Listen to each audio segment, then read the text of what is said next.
Hello everyone, my name is Dar Rath and I'm the pastor at Faith Lutheran Church in Port Elgin, Ontario, Canada.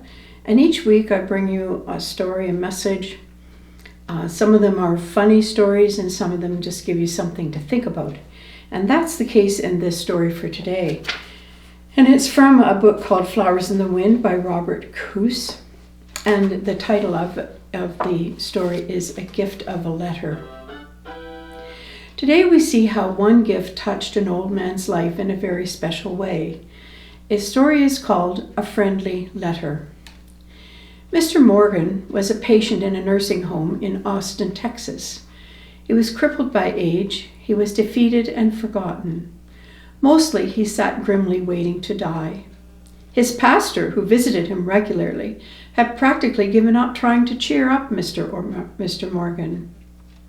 One day the pastor got a big surprise. When he dropped in to see Mr. Morgan, the man was sitting up, smiling and eager to talk. The pastor learned that earlier in the day Mr. Morgan had received a letter, the first letter he had received in 10 years. The author of the letter was a 13-year-old girl we'll call Nancy.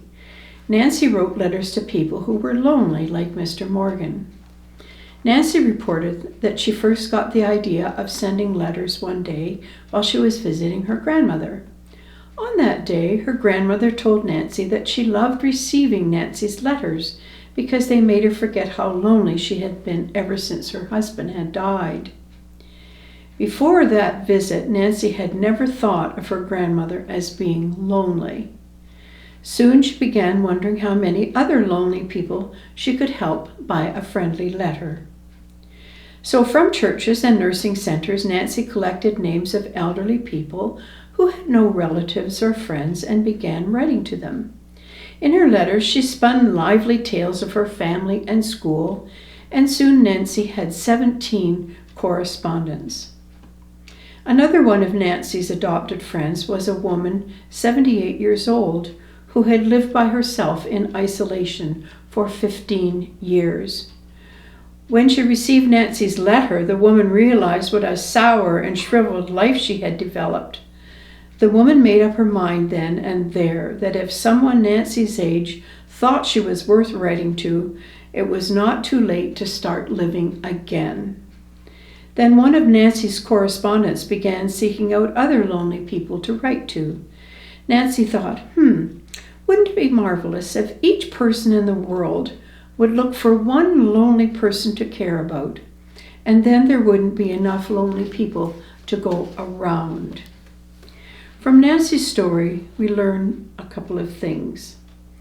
Giving gifts is one way to show our love to others at special occasions and birthdays and Christmas, and first communions and marriage and so forth.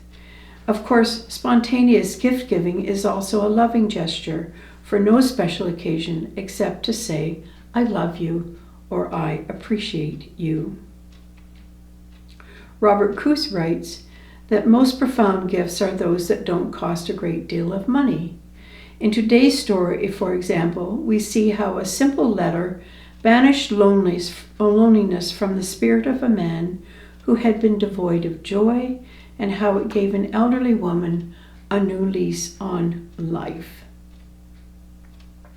One of the greatest gifts we can give is to help others on their life journey.